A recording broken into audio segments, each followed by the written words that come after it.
Hi guys, and welcome back to World of Tanks, and today we're going to be looking at the captured KV-1. Yep, I did bite the bullet and I did pick this one up in, well, not in the mega bundle, sort of, well, the bundle with the 59 Lee, as I like to call it, because of that bloody great tumour of a machine gun turret on top, just like the M3 Lees. But I did pick it up in the more expensive bundle. The premium time, well, it's topped me up a little bit, but the boost stops will come in handy. Like I said before, some of my grinds have sort of fallen away slightly. Now, what is it? Well, it's KV-1, but it's German, and it can train German and Russian crews. And that's basically it. It's a fully upgraded KV-1 in a very bright white. With the 57mm instead of the 85mm that you can get on the Tech Tree KV-1, but it does have 100 more horsepower, which it's not bad actually. You know, it's nice to have that extra horsepower, so it's a bit quicker on the acceleration and a bit better going up hills than the standard KV-1. And it does have that slightly better power to weight ratio, but instead of the 12 rounds a minute 120-160 of the 85mm, you get the well, a much better rate of fire on the 57mm, and we'll have a look at that one. In fact, let's have a look now. So, like I say, you've got 100 more horsepower, so you've got 600 instead of 500, but other than that, it is exactly the same as a standard KV-1, other than the dual crew training, and of course, it's German. But you get 26.09 rounds a minute, whereas with the 85mm, it's only 12. But with the 85mm you get 120 pen, 160 damage. With this you get 112.85 damage. So it is a bit less pen and it's a lot less damage. It's about half, but then again your rate of fire is more than double. So it kind of makes up for it, and you actually, well, to be honest, you end up with about the same DPM, if not a little bit more DPM actually, with the 57mm than you do with the 85. So there you go, swings and roundabouts. You get a 2.3 second aiming time, which is, well, it could be better, to be honest. It's not bad, but it could be a bit better. And accuracy, well, that's not bad at all, really. At 0.34, it's quite workable. And with your premium ammunition, with 189mm of pen, you don't really tend to struggle with anything. I don't think I've come up against anything that I've not been able to penetrate by at least swapping to my premium ammunition. The HE ammo, 29 pen, 95 damage. It's just not worth bothering with. I wouldn't even say to even try and reset a cap. I mean, your rate of fire is that fast that even if you do bounce or miss with the first shot, you can hit again, you know, within a couple of seconds. So yeah, I'd possibly leave HE altogether. View range, very Russian at 310 meters, which is the same as the normal KV-1, but again, it's just poor. You know, it is very poor for the tier. But that's a Russian tank thing. Signal range as well at 440 meters is not the best, but again, it's workable. You know, you can use it. Could it be more? Well, yeah, obviously it could be a bit more, but you know, you can make it work, so don't worry too much about that. Now, ammunition cost 56 for your standard armor piercing, 2,800 for your premium, which is fairly pricey, and 28 for your high explosive. Equipment wise, well, I've just got what's on it, which is a gun lane drive, tank gun rammer and vents, and I can't really think of anything else that would suit it more, other than you probably don't even need the gun rammer, to be honest. Maybe swap that out for some coated optics to improve the view range. I might even try that out actually, thinking on it, never really thought about it, just jumped in it and started playing it. As for, well, crew skills, generally I would assume that most people are going to use this as a crew trainer, with it being a dual trainer. But well, I don't quite know why I'm training up camouflage. Oh, that's right, it's my Aufklärungspanther crew. That's why I'm training up camouflage. But really, you want your heavy tank. So you want repair, maybe track repairs. You definitely want Sixth Sense on there. That's one of the first ones you want to get. Clutch braking definitely would come in handy. I don't really think you need much else, although let's have a quick look, see what I'd do for it. So yeah, repairs, Sixth Sense, track mechanic possibly, situational awareness, clutch braking, that sort of stuff. Maybe off-road driving, but I'd say definitely clutch braking. Possibly controlled impact as well. You can get a bit of speed up going downhill, and you're a fairly heavy machine, so you know, ramming same tier or lower tier, sort of mediums, that sort of thing, you could probably come off quite well from that, so that might be a good one to go for as well. But like I say, I'm, you know, using it as a crew trainer, and a lot of people will probably do the same. So let's have a look at the actual modules. Right, well, your reload time, as you'd expect, is very good at 2.3 seconds. Your concealment, well, it's 0.15 stationary, which is better than I thought it'd be, to be honest. It's still not great, but it is better than I thought. On the move, it is quite poor, though, at 0.08. Now, engine. In fact, preventative maintenance might be quite a good one. Your power to weight ratio is 12.44. I'm not entirely sure what it is on the standard KV-1, but it is, you know, slightly slower than that. You've got a forward top speed of 34 kilometers an hour and a reverse speed of 10, which is quite poor, to be honest, and a 15% chance of fire.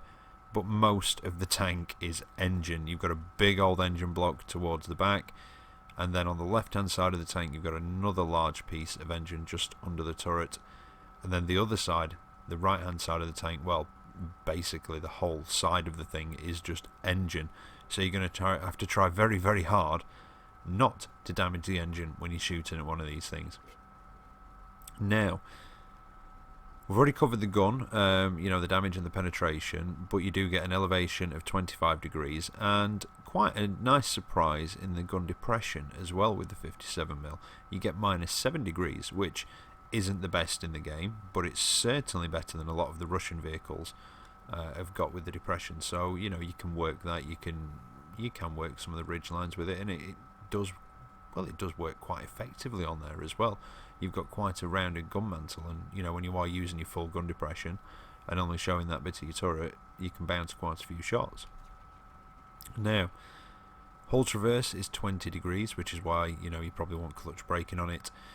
Terrain resistances 1.07, 1.2 and 1.8, so again could be slightly better, but again not too bad. It's very average, and it's a good tank for new players. It's a really good tank for sort of teaching yourself side scraping and armour angling, that sort of thing. Now, turret traverse 24 degrees, which again is pretty average for a heavy tank. Not the best, not the worst. You know, it sort of sits in there. It does feel a bit slow sometimes. You know, if something a bit smaller gets around you, you will have trouble keeping up with them, so you want to try and back up to something as best you can and stop them from actually getting around you, and then you can bring your gun to bear on them.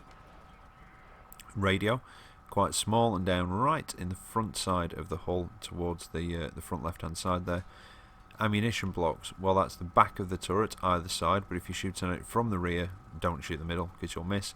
You want to go for just either side in that bump on the rear of the turret, and there's a big old ammunition block right in the bottom of the KV-1's hull, so there's a possibility that you could actually get that through the lower plate, but it's, I don't know, it's a bit of a funny angle. You'd be better off trying to shoot it through the upper plate almost. Now, crew members, you've got the driver and radio operator down in the front of the hull, the commander up in the turret with the gunner and the loader. In fact, I'm not even sure there's a commander's cupola on the KV-1, so that's a bit interesting. Now, the armour figures, excuse me. Well, the turret is 110 all round, I think it is, and the hull itself is 75 on the front, 75 on the sides, and 70 on the rear. In fact, I'm sure the turret's 110 all round, but I'm just going to check just to make sure. It is. I thought it was. Right, but let's actually have a look at the proper figures, well, as close as we can. Well, 1 to 20mm is your tracks, which will act as an amount of spaced armour, but there are plenty of gaps in it, so do remember that if you're in one of these, and also if you're shooting at one, try and get it in between the tracks, in the gaps. You'll probably damage the engine, and you know, you've got a 15% chance of it setting on fire. 21 to 30 is the rear floor of the hull, just a small strip along the rear of the tank as well, under that overhang, and the engine deck itself, and it's a fairly large engine deck, so do try and be wary when artillery are in play. 31 to 50 is the front part of the hull floor, your angled upper plate, but it is very well angled and you can bounce quite a few shots off that one. But it would be nice again to have actual figures. You're not going to come up against many 90mm guns, but there are a few down at tier 5. and it'd be nice to know whether they're going to overmatch that panel or not. Although if it is a minimum of 31, the worst it can do is partial overmatching. But it's also the upper rear part of the vehicle, that curved bit there just coming off the engine deck, and the top of the turret itself, and the sort of front deck almost. Now 51 to 70. Now the rear of the vehicle did say 70mm, but that is just that rear portion there in between the rear. I don't know if the drive wheels on the KV-1, I'm not entirely sure, but anyway, it's that bit there. And a small strip around the rear of the turret, and then you've got a small strip just there at the very base of the upper glacis. When I don't get tongue-tied, of the upper glacis, or the upper plate, if you will. 71 to 90. Well, the rest of the tank is supposed to be 75 sides, 75 front. The sides, well, it looks as though it could be just plain, straight, all one thickness all along, which I'm assuming is a 75. A bit of the turret ring, also just around the gun mantle as well, but it is quite rounded, and there is another layer of armour just in front of that. It's the flatter plate which covers the driver's hatch, that also falls into that category, as well as your lower plate, which is quite nice, although that could be 71, it could be 75. Hopefully it's going to be sort of towards the 75. Now 91 to 120, where you've got a strip just along the front plate there. Basically the turret is 110 all round, or that's what it says, and you've also got the front of the gun mantle itself, and don't forget there's another layer of armour behind that, so it's got a fairly decent gun mantle, and when you're top tier or even in tier 6 matches, you can use that to bounce quite a few shots, especially if you're using your gun depression like I said before. And if not, you know, if you are bottom tier, you want to be playing that support role. Stay at a distance, try and keep yourself covered. If you can't, angle or side scrape as best you can. I mean, side scraping in this is going to be effective against tier 7s. You're just going to have to be more careful of your angle in a tier 7 match than you are in a tier 5 match.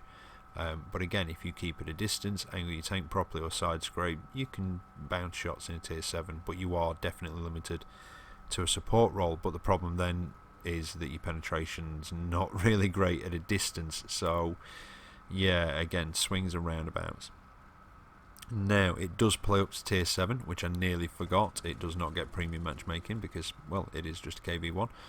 And its bonuses, well, its XP bonus is 45%, which is about average for the tier, but the silver bonus is slightly higher for the tier, which is quite good actually. It's 63%, so it is a very good silver bonus, and I would hazard a guess that you could possibly justify a premium ammunition in this and still not make a loss. I don't think you make a great deal of money, but I don't think you make a loss. Anyway, enough of me rambling on, let's get into the replays and see how it actually plays.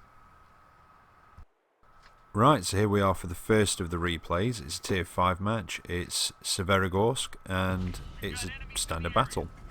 And I think there's 2 replays tonight, this one and a tier 6 match.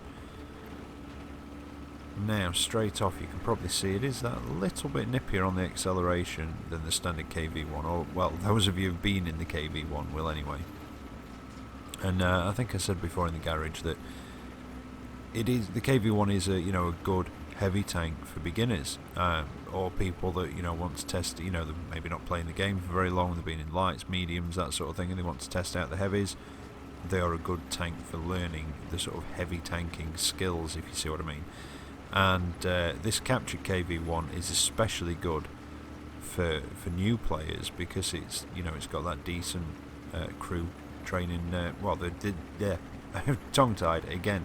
It's got the decent XP bonus. It's got a good silver bonus as well, and it, you know, it trains German and Russian crews. So, you know, one tank will do both of them. But yeah, I think it is very good for new players. With regards to the 59 pattern, or the 59 Lee, I will be getting the base pack one and reviewing it, so again, I think I said in yesterday's video, if you guys can hang on till then, or, you know, wait out, if you are thinking about getting it, then I will be reviewing it, and that will be on the 23rd, I think it comes out on its own as a base pack. Now I've made quite a push out of the end of that valley. Normally you do meet some resistance at the end of there. They're normally about where I am now, shooting back at the exit to that valley, but nothing. In fact, most of the team, or the enemy team should I say, seem to have gone the other way. Now, in Tier 5 matches, the KV-1, as long as there's no Japanese super heavies, the KV-1 can be almost king of the match. You know, it does have good armour for that sort of tier. There are things that can punch through it, especially if you're not angling or you are too close. But I just find that the Japanese super heavies dominate when they are top tier, or they can do. I think more so the OI experimental at tier 5 than the OI at tier 6. But I came up against an OI experimental in this, and there's not much that I would have come up against before they came into the game in a KV-1. You know, I've been through the KV-1 myself, was in it for quite a while. I unlocked the KV-2, the T150 and the KV-1S all through the KV-1, and yeah, there's not much that can wreck a KV-1 as fast as an OI experimental. So it kind of has, the introduction of them has kind of changed the game dynamics slightly with regards to, you know, which tanks can sort of dominate when the top tier, etc. Now, oh, I managed to finish him off. Not too bad. I knew roughly where he was, but I missed him with a shot, so that was lucky. And put one into the back of the SC-122A, and the rate of fire is quick enough for me to just pop another one in and take him out before anybody else can take the kill. Now, got a sneaky stug up there, but I'm going to ignore him for now because the enemy captured KV-1 is heading this way, and I think there's a T1 as well. Yeah, T1 heavy. Now, T1 heavies, you have to aim carefully at the front of one of those with this 57mm gun. You know, the frontal armour of a T1 heavy is quite good, again, if you angle it properly as well. So you do kind of have to aim a bit more carefully at the front of one of those. So do keep that in mind if you do get this tank and, you know, you come up against them. Now I've got the first 2-3 shots off before he even got his turret round to return fire. And you know, the rate of fire on this gun is very, very good. And it does remind me of, you know, like the Matilda, the AT2. It's almost exactly the same gun, I think, as the AT2 gets. I managed to take him out. Somebody else took out the T1, which was quite nice because he did give me a bit of a kick in then. The KV-1, the captured KV-1 gave me a bit as well. And now it's just one light tank, and he's making a run for our RT. He's trying to get as much damage done before he gets taken out as possible, and I don't blame him, to be honest. I'd probably be doing the same thing in that situation if I was a lone tier 4 light in this match. Yeah, I'd have probably done the same.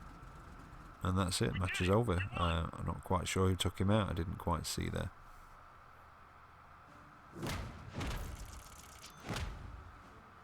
No, not too shabby. 55,000 silver, 1157 damage done.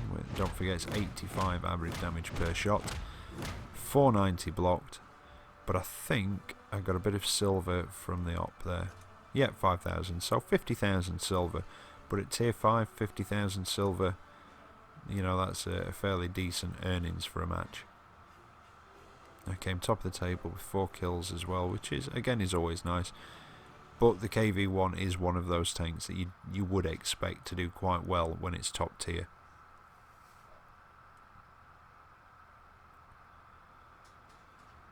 Now, second replay for you. It is a tier 6 match, standard battle again, and it's Ghost Town. Now, I kind of wanted to show you this in a tier 7 match. I got into a tier 7 match in it, and I did alright actually. I didn't do, you know, masses of damage or get loads of kills. I spread the damage about a little bit, you know, stayed back in support. But something happened. I got destroyed by something really stupid, and yeah, I got the face on a little bit and just quit out the match and completely screwed up the recording of it, and it turned out that at the end I actually came something like second or third down the leaderboard, so you know, I was a bit, yeah, my own fault. I don't normally get frustrated at this game, but just every now and again, and it's normally at myself, you know, when you do something really stupid, or something just really stupid happens, or just unfortunate, just every now and again I'll just, you know, I'll not shout or rage, I'll just quit out the match in a little tantrum.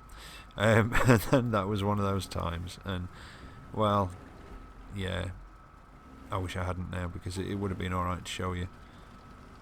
Like I said, I didn't do masses damage, but I was damaging T29s from the front. You know, they've not got the best armour, I think it's 102mm, but it's got a good angle to it.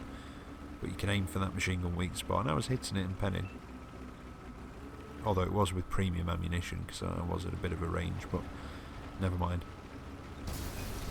Now, I quite often come along this way from starting in the north, and not always, and it's normally my intention to go a slightly different way, but not many people came this way, so I thought I'd cover this direction in this match.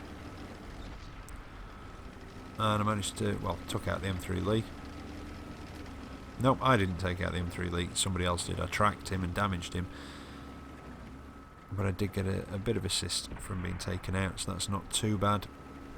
Oh, now I've got the side of a knight. And again, it's the rate of fire on this thing. I mean, the 85mm does, like I say, 120 average pen, 160 average damage, but has a rate of fire of 12 rounds a minute.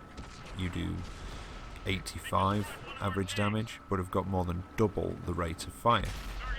So for every one the 85mm fires, you can sort of fire 2.5 and do 170 average damage with the 2, you know, and then obviously over over the course of maybe 10 to 20 seconds, you're just going to be ahead of them and start to punish them. So I can definitely see the appeal of this 57mm gun, and you know, that was the bit about this tank that I wasn't looking forward to before I bought it, but now I've been playing it, yeah, I can definitely see the appeal of it over the 85mm, because you don't lose a great deal of pen, 8 pen like it is, so you get 112 on this, it's 120 on that.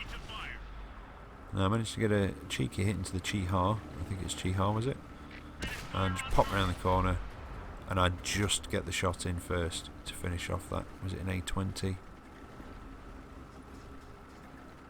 Now, a bit derpy. I couldn't quite figure out where the ELC was behind me, so I did screw up turning around a little bit. Oh no, it's a Chihi. Gave the Chihi. It just makes me. It just sounds like a laughing noise or something. Chihi. Yeah, I don't know. I'm just gone a bit silly now. I'm very tired.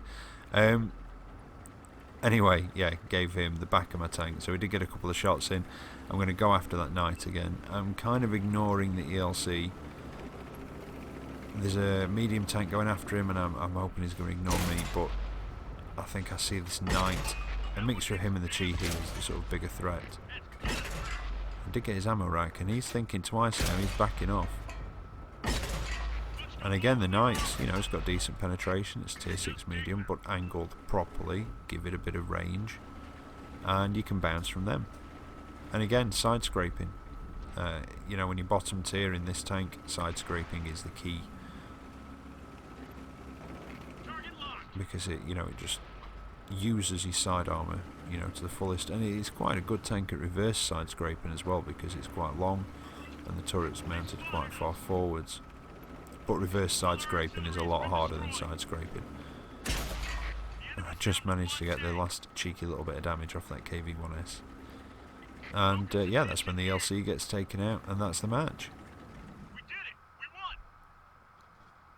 Another nice little victory, and that brings us to the end of the captured KV-1 review.